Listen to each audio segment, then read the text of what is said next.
internships, let's talk. In this video, I'm going to cover why you should do an internship, how to get an internship, what to do whilst you're in your internship. It's gonna be a bit of a long one, but I hope the information is informative. I mean, what else is information meant to be? So following my life after university video, where I speak about all the options of the things that you could do following university, I had quite a lot of people asking me about internships to speak more about it, because I had mentioned in that video and many other videos before that I had done my internship at the United Nations office of Wien. This was straight after when I finished my university degree, and I did that. So people were like, oh, what did you do? How did you do it? Tell me more about internships. And I was like, don't you worry, baby girl, I've got you. First things first, a question that always seems to come up. Lydia, what did you study? Lydia, how did you get the UN? Lydia. Yo, you guys are finishing my name. So, first things first, I studied at University of Cheltenham in Gloucestershire, Midlands, middle of nowhere. Nobody really knows how I ended up there. I studied a media-based course, which was basically editorial, advertising and photography. I know. You didn't expect that, did you? And I did that for 3 years, and then following that I moved to Vienna to do my internship for 6 months. My heart, it flutters. 3 top reasons why I think it's good for you to do an internship. Number 1, you get useful experience. Experience, I mean useful work experience. So you get to experience what the work culture is, what the work structure is, how it's like to actually be in a working environment, dress, how to act, how to talk, how to conduct yourself. These are all things that you really need to know by the time you start doing an actual job, and an internship is just a great learning place for you to do this. Number 2, it's a great CV booster. So let's say if you're somebody who hasn't had many previous jobs before, or you have had some jobs but you don't really see that they're relevant to where you want to go, doing an internship is a fantastic CV gold. You can put it right at the top, list everything that you've done, list all your duties and how you did them and how it's going to help you kind of do your next role. Fantastic for CV boosting. Me myself, I've been working since the age of 14, so I had quite a few things on my CV previously. I've done so many different things in my short working life, but I was more in for it for the working environment,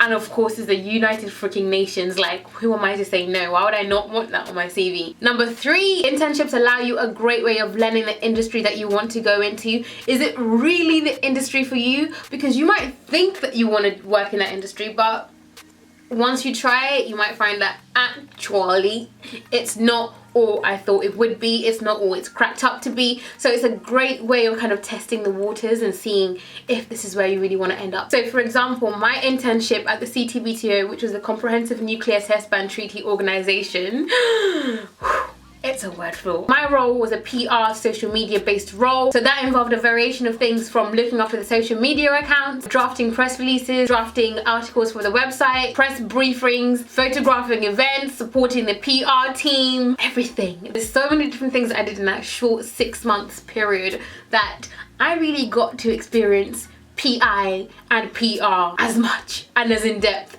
as possible. It's great for building confidence. So as an intern, you get to experience all these different things that help you gain your own confidence in your own abilities, in what you can do and what you can't do. Transferable skills. I said this in my last videos. Employers freaking love this word, but you can gain a lot of skills that can be transferred to your next role. With employers, as I keep saying, they just always want to know that you can first do the job that they've asked you to do and prove that you've done it. And even that's through doing an internship.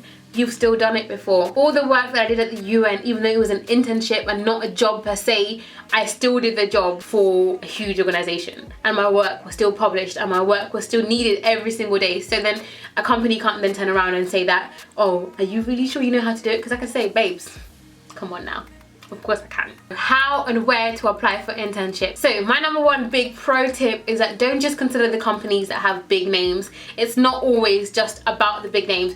Though saying that, as I keep saying, the UN is pretty damn lit for your CV, but so is also the internship that I did in London for a much smaller charity organization, which wasn't the United Nations. It's more about the role that you had within the company than exactly the company per se. Though obviously the big names do count and they look all shiny and sparkly and appealing on the CV and they catch people's eyes, but it's not always about the big name, the big brands. It's really about what you learned while you were there. What can you take from it is more important than what name can you list in your CV? I'm gonna go through a few things that you should consider before you apply for an internship. Number one, your goddamn CV. I say this because CVs are so damn important, and I don't think people quite understand how important they are. Your CV is you on a piece of paper. Make yourself look as shiny, fabulous, and fantastic in this 2-page piece of paper. List all the experience that you have. List all academic achievements that you have. List any societies that you're a part of. Are you a member of a society? Are you a president of a society? These are all things that count towards you.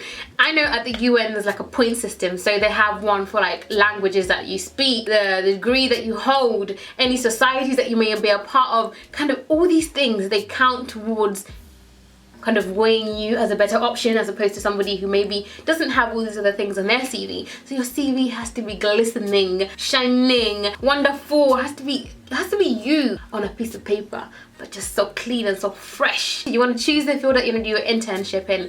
Do you want to go into PI? Do you want to go into PR? Do you want to go into marketing? Do you want to go into business? Do you want to go into whatever the field may be? Decide it and then start actively looking for internships within that field. This can also lead into kind of the job that you do in the future, but it also may not lead into the job that you do in the future. You have to be open with internships and understand that you don't have to like every single internship that you do if you do various ones. Choose your subject. Choose it wisely, obviously, but just know that you're subject to change and you can always change it some other time and try something completely different. Choose your location. And with location, you have the possibility of going anywhere in the world. Literally, internships I've held in every single city you can think of. So the world is quite literally your oyster, but you have to be obviously considerate of other things such as your budget, things like living costs and transport costs and just general life costs. And you also want to consider things as how far do you want to be away from your family, how far do you want to be away from your friends, are you willing and are you ready to just move altogether? Because let me tell you that when I actually got the yes from the UN, I wasn't actually ready. Be realistic about your budget. Can you really handle yourself while you're there? Can you pay your rent? Can you pay your bills? Can you pay for your transport? Can you pay for your lifestyle, actual leisure?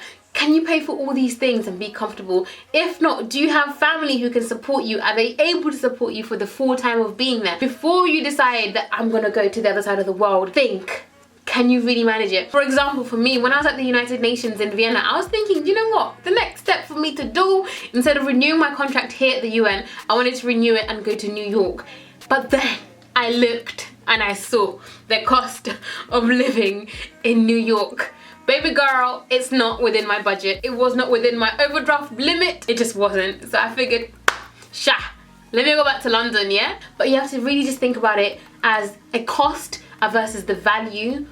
How much is it going to cost you and what is the actual value of this internship? And for me, I found that the cost of being in Vienna and working for the CTBTO at the UN versus the value of what it actually meant, the value far outweighed the cost, far outweighed it. So I was like a yes, put me on the flight, let's go. Baby girl, sometimes just realize that they're not worth it. Sometimes these internships is just cheap labor. Honestly, they don't obviously say that, but just really think about the cost versus the value. Get yourself organized. So for example, if you decide that you want to go to United Nations in Vienna, so that means your CV, your transcripts, your letters of recommendation are so important. So get all your papers, if it's your passport, if it's your tickets, whatever it may be, just be ready, baby girl, just be ready. And finally, what to do during your internship. My biggest pro tip is be open and be ready and willing to learn. Be like a sponge. Just absorb, absorb, absorb, absorb, and absorb.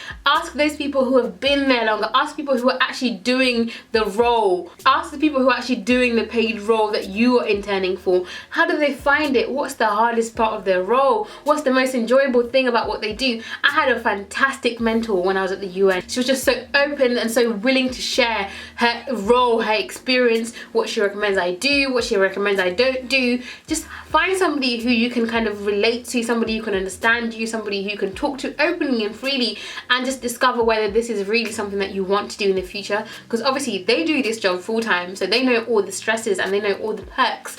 So ask them, why not? You've got nothing to lose after all by asking. And if you don't ask, you don't get. We all know this, right? 2 final tips on securing your internship. Number 1, be patient. Apply, apply, apply, and be patient. You will need to apply to probably numerous and not hear many back, or you'll hear some and it'll be rejections.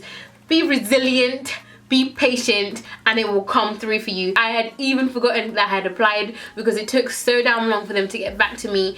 Whereas for my internship in London, it was literally a matter of 3 to 4 weeks before I had actually got it and started. So just be patient. Some take a longer time, some take a shorter time, but just be patient with yourself. Just know that so long as you're working to your full capacity to try and get one, whether it's a short summer one or it's a longer 6-month one or a year-long one, just be patient with yourself. Be patient with the companies. They're annoying. Roll your eyes at them, but just be patient. And finally, one thing that I'm going to say that you might not be happy to hear, it's sometimes it's an element of luck. I know it can be a bit unfair. It's about who you know sometimes than necessarily what you know. So just always consider that as well. So just because you did not get that internship that you wanted does not mean that you're crap. You know, you haven't got the link. You haven't got the juice like that. But it doesn't mean that you necessarily are not the juice yourself.